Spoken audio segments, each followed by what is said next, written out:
अस्सलामुअलैकुम व्यूअर्स। तो स्टार्ट करते हैं। आज हम हिस्टोलॉजी का चैप्टर 10 जो कि है मसल टिश्यू के बारे में। तो इसमें बेसिक सी बातें करनी है। इंट्रोडक्शन में कुछ बेसिक बातें लिखी हुई हैं, उसके बाद डिफरेंट जो हमारे पास मस्कुलर टिश्यूज़ की टाइप्स हैं उनके डिफरेंसेस हम लोग इसमें बताएंगे, और स्मूथ मसल का हम थोड़ा सा इंट्रोडक्शन बताएंगे और उसकी लोकेशन थोड़ी सी उसके बारे में बात करेंगे। तो स्टार्ट करते हैं हम लोग। सबसे पहले उन्होंने इंट्रोडक्टरी पैराग्राफ में मस्कुलर टिश्यू की 4 फंक्शंस बताए हुए हैं कि क्या करता है। फंक्शंस 3 है, और इसके अलावा एक जनरल सी बात बताई कि हमारे पास मस्कुलर टिश्यू सबसे ज़्यादा अबंडेंट होता है बॉडी के अंदर। कॉन्ट्रैक्शन करवा रहा होता है पूरी बॉडी की भी, बॉडी के पार्ट्स की भी, और ऑब्वियसली कॉन्ट्रैक्शन में इंटरनल ऑर्गन्स के साइज़ और शेप में इफेक्ट पड़ता है। तो changes in size and shape of internal organs ये हमारे पास मस्कुलर टिश्यू करवा रहा होता है। और कैसे करवा रहा होता है? बिकॉज मस्कुलर टिश्यू के अंदर हमारे पास एक्साइटेबल सेल्स प्रेजेंट होते हैं, और उन सेल्स को हम कहते हैं मायोसाइट्स या मसल फाइबर्स। तो जैसे जैसे हम चैप्टर पढ़ेंगे तो हम इसके मस्कुलर टिश्यू के सेल को हम लोग मेनली मसल फाइबर्स के नाम से ही हम इनको बुला रहे होंगे, मायोसाइट्स इतना नहीं कहते। तो इन्होंने क्या करना है, इन्होंने कॉन्ट्रैक्शन करवानी है। और कॉन्ट्रैक्शन क्यों करवानी है? क्योंकि इनके साइटोप्लाज्म में मायोफिब्रिल्स पड़े होते हैं, स्पेशल कॉन्ट्रैक्टाइल प्रोटीन्स। ठीक है, ये बात होगी। उसके बाद हम लोग देखेंगे उसके बारे में इसके बाद उन्होंने बात की हुई है प्लाज्मोलेमा के बारे में। जो मसल फाइबर की जो मेम्ब्रेन होती है, आउटर मेम्ब्रेन या प्लाज्मा मेम्ब्रेन, उसको हम कहते हैं सार्कोलेमा। ठीक है, अब सार्कोलेमा को एक और मेम्ब्रेन ने सराउंड किया होता है जो कि एपिथेलियल सेल की जो बेसमेंट मेम्ब्रेन होती है उससे रिजेम्बलेंस रखती है। इतनी बात आप याद ना भी रखें तो भी ठीक, याद ना भी रखें तो भी कोई मसला नहीं है। बस आप ये याद रखेंगे उसको एक एक्सटर्नल लैमिना ने सराउंड किया होता है, और जो कि कोलेजन टाइप 4 लैमिनिन प्रोटीन और परलेकिन से बनी होती है। लेकिन ये external lamina cardiac muscle cells में नहीं होती। उनकी स्पेशलिटी ये सिर्फ हमारे पास स्केलेटल मसल्स में और स्मूथ मसल में प्रेजेंट होगी। इसके अलावा इनका जो साइटोप्लाज्म है उसको हम सार्कोप्लाज्म कहते हैं। ठीक है, ये मेन सी बातें आप लोग ने एफएससी में पढ़ी हुई, कोई नई बात नहीं है। सिर्फ ये नई बात है कि एक्सटर्नल लैमिना है और ये इसकी कॉम्पोजिशन है। उसके बाद डिफरेंसेस सेम एफएससी का कॉन्सेप्ट है। स्केलेटल मसल्स और कार्डियक मसल हमें पता है कि ये स्ट्राइएटेड होती हैं, और स्मूथ मसल हमारे पास नॉन स्ट्राइएटेड होती हैं। अच्छा, स्ट्राइएटेड से इधर इनकी क्या क्या मतलब है? स्ट्राइएटेड से मतलब है कि इनके पास होते हैं डार्क और लाइट बैंड्स। ठीक है, इनके हम लोग आगे जाके पढ़ेंगे कि ये हमारे पास, एक सेकेंड,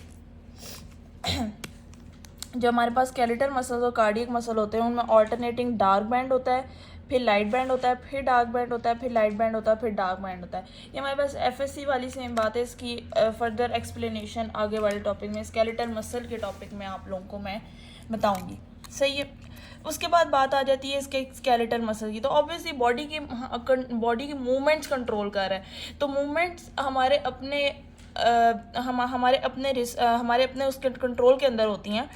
हमें खुद होता है कि हमने अब उधर जाना है, हमने इधर बैठना है, हमने खड़ा होना है। तो obviously skeletal muscle voluntary in action होंगे।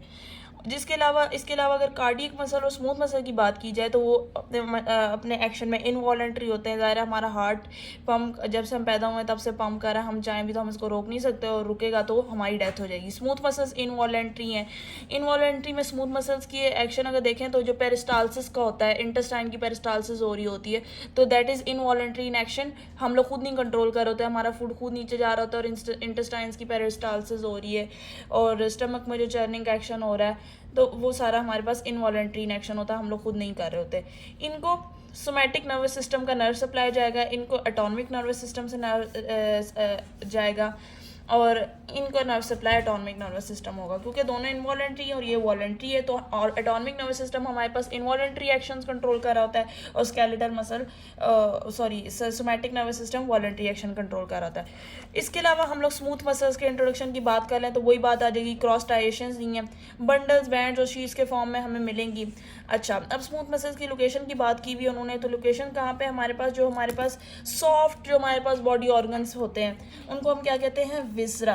ठीक है, विज़रल मसल जो होते हैं, विज़रा होते हैं। और सॉफ्ट मसल्स और हॉलो ऑर्गन्स जैसे intestine, stomach, urinary bladder, urethra, तो ये हमारे पास सारे सॉफ्ट ऑर्गन्स होते हैं। इसलिए हम स्मूथ मसल उधर प्रेजेंट होती है, इसलिए हम इसको विज़रल मसल भी कहते हैं। इसके अलावा walls of blood vessels lymphatic vessels में प्रेजेंट होगी, सीलियरी मसल और आइरिस में प्रेजेंट होगी, स्किन में प्रेजेंट होगी। स्किन में बुक में एक बात लिखी हुई है कि एरेक्टर पिलाई मसल की फॉर्म में स्किन में प्रेजेंट होगी। एरेक्टर पिलाई मसल जो हमारे पास ये जो स्किन फॉलिकल हैं, हेयर फॉलिकल हैं, ये जो स्किन में जिस जगह पे इंसर्ट हो रहे होते हैं, जैसे ये हमारे पास जो हमारे हेयर मसल्स है स्किन के, सॉरी हेयर्स हैं जो हमारे पास स्किन के, तो उधर यहाँ पे जो नीचे जो मसल प्रेजेंट होगी ना, उसको हम कहते हैं रेक्टर पिलाए मसल्स, ठीक है। तो यहाँ पर हमारे कौन से, यहाँ पे हमारी कौन सी मसल होगी, स्मूथ मसल होगी ऑब्वियसली। इसके अलावा उन्होंने बात की हुई कि डार्टोज मसल ऑफ स्क्रोटल स्किन, तो स्क्रोटल स्किन से पहले पता चल रहा है नाम से ही कि स्क्रोटम में हमारे पास प्रेजेंट होगी। इसके अलावा स्टोमा ऑफ प्रोस्टेट ग्लैंड में हमारे पास स्मूथ मसल